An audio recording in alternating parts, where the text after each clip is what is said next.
এটি একটি নিছক মজার ভিডিও, সমস্ত তথ্য হাজারো ভুলে ভরা, তাই একদম সিরিয়াসলি নেবেন না, কারণ সবকিছু সিরিয়াসলি নিতে নেই। নমস্কার বন্ধুরা, হট নিউজের আরেকটি এপিসোডে আপনাদের সকলকে স্বাগত। অবশেষে বাংলায় মিটল গণতন্ত্রের সবচেয়ে বড় উৎসব বিধানসভা ভোট 2026।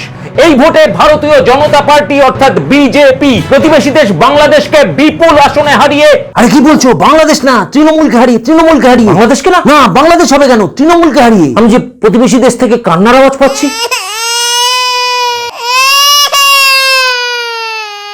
গত 15 বছর ধরে অমানুষিক তৃণমূলী অত্যাচারে জর্জরিত পশ্চিমবঙ্গবাসী অবশ্যই মুক্তির স্বাদ পেল। তাই পশ্চিমবঙ্গবাসী আজ খুব আনন্দিত।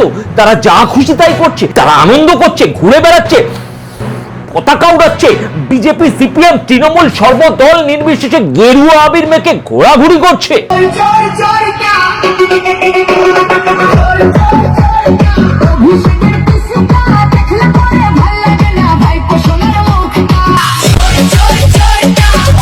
গ্রামের দামাল ছেলে ভবানীপুরে এসে ওপেন চ্যালেঞ্জ যেমন দিল, পিছি গেল ফেসে।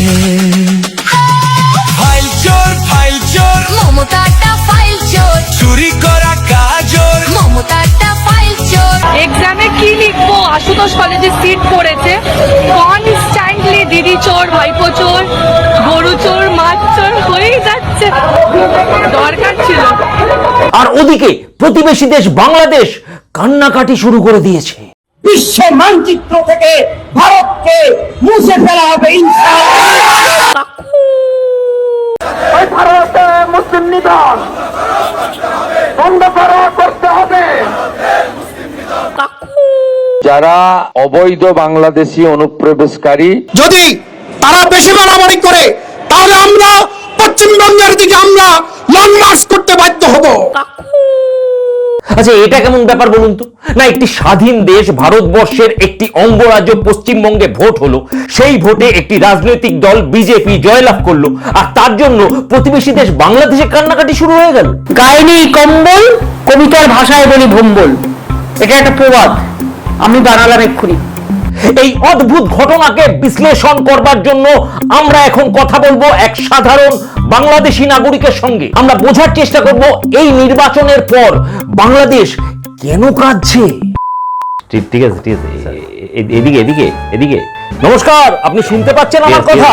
হ্যালো, হ্যাঁ পাচ্ছি, শুনতে পাচ্ছি। হ্যাঁ, কন আপনার নামটা একটু বলবেন? হ্যাঁ, সালাম আলাইকুম, আমি মোহাম্মদ রফিকুল ইসলাম খোকন। খোকন ভাই, আপনি কেমন আছেন? আগে আসি, ভালোই আছি, মানে ভালোই ছিলাম আর কি। ওপার বাংলায় ভোটের রেজাল্ট বেরোনোর পর থেকে মনটা একটু খারাপ। ভারতের পশ্চিমবঙ্গের ভোটের রেজাল্ট তো আপনাদের কি? আগে আসে অনেক কারণ আছে। কি ব্যাপার আছে খোকন বাবু, আমরা শুনতে চাই। বলবো ওপার বাংলায় নবগঠিত বিজেপি সরকার ধর্মীয় রাজনীতির মাধ্যমে, ধর্মীয় মেরুকরণের মাধ্যমে, মৌলবাদের মাধ্যমে, এক মিনিট বলছিলাম যে এই ধর্মীয় মেরুকরণ, মৌলবাদ, ধর্মীয় বিভেদ, এইসব ব্যাপারে আপনাদের থেকে অন্তত কিছু শুনতে চাই না। আমরা জানি যে এইসব ব্যাপারে আপনারাই এক নম্বর।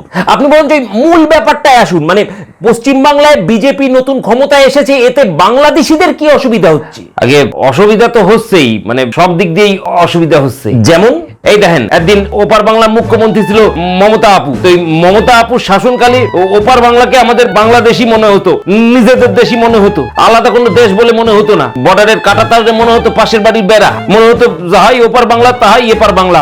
এই কি বলছেন খোকন ভাই? একই দেশ হতে যাবে কেন? দুটো তো আলাদা আলাদা দেশ। না, আমাকে মমতা আপুর শাসনকালে ওপার বাংলাকেও আমাকে দেশি মনে হতো। আর হবে নাই বা কেন? কোন দেহি? মমতা আপুর দলের স্লোগান কি? জয় বাংলা স্লোগান কার ছিল? আমাকে মুক্তিযোদ্ধার স্লোগান ছিল। তারপরে সেটা বাংলাদেশের জাতীয় স্লোগান হয়। মমতা আপু সেইখান থেকে স্লোগানটি নিজের দলে নেয়। তারপর ধরুন ওই খেলা হবে, এটা কার স্লোগান ছিল? কি বলছেন, এটাও আপনাদের স্লোগান? আগে হ্যাঁ, আমাকে আওয়ামী লীগের এমপি শামীম ওসমান এই খেলা হবে ডায়লগের জন্য। আসো খেলবো, খেলা হবে। অর্থাৎ এখান থেকে কি বোঝা যায় যে মমতা আপু সবসময় বাংলাদেশের কথা স্মরণ করেই তার দল চালাতো। খোকন বাবু, তার মানে আপনি বলতে চাইছেন যে আগের সরকারে আপনাদেরকে খুশি করবার জন্য আপনাদের স্লোগান ব্যবহার করা হতো? একদম তাই। এই দেখেন না, এপারও বলছি জয় বাংলা, ওপারও বলছি জয় বাংলা, এপারও বলছি খেলা হবে, ওপারও বলছি খেলা হবে, মানে সব এক, মানে এপারের আব্দুল ওপারের কানে দুল, মানে ভাই ভাই সুধীর ভাই, সুধীর ভাই। সে কি এপার বাংলাকে আপনারা এতটা আপন মনে করেন? আপন মানে নিজের দেশের থেকে বেশি আপন মনে করতাম ওপার বাংলারে। আপুর শাসনকালে আমাকে জন্য অবাধ ছাড় ছিল ও দেশে। হ্যাঁ, ইচ্ছে মতো যেতাম, তারপর 2-4 পয়সা খরচ করে সরকারি কাগজপত্র বানাতাম, আইডি কার্ড বানাতাম, তারপর দোল দোল দুলুনি, পিসির মাথায় সিরুনি। খোকন বাবু, আপনারা ভারতের একটি অঙ্গরাজ্য পশ্চিমবঙ্গকে এতটা আপন মনে করেন, অথচ আপনারাই ভারতের সঙ্গে যুদ্ধ করতে চান। তা কি হয়েছে? হ্যাঁ, আমরা ভারতের সাথে যুদ্ধ করুম, তারপর সেই যুদ্ধে আহত হলে চিকিৎসার জন্য আবার ভারতে যাবো। হ্যাঁ, মমতা আপু অল টাইম আমাদের জন্য আছে। হ্যাঁ, আমরা ভারতকে ঘিস্তি করতাম, আবার ভারতের থেকেই সব রকমের সুযোগ সুবিধা বুঝে নিতাম। কিন্তু যেই নাকি আপনাকে ওই মোদি সরকার আমাদের বর্ডারে টাইট দেওয়া শুরু করলো, আমাকে বিসি শুকায় গেল। আর আগের মতো কডলাইন দিয়ে ইন্ডিয়া যাইতে পারতাছি না, ইন্ডিয়ার সুযোগ সুবিধা পাইতেছি না। এমনকি ওপার বাংলায় এসআইআর করে আমাকে নাম পর্যন্ত ভোটার লিস্ট থেকে বাদ দিয়ে দিল আপনাকে মোদি সরকার। মমতা আপু এত কিছু করলো আমাকে জন্য, অথচ মমতা আপুকে একটা ভোট পর্যন্ত দিতে পারলাম না। এ দুঃখ রাখি কোথায় কোন দেহি? সে কি, আপনারা তো অন্য দেশের নাগরিক, আপনারা এপার বাংলায় ভোট দেবেন কি করে? ও আমাদের ডবল সিম আছে, মানে এপার বাংলাতে ভোটার লিস্টের নাম আছে, ওপার বাংলাতে ভোটার লিস্টের নাম ছিল।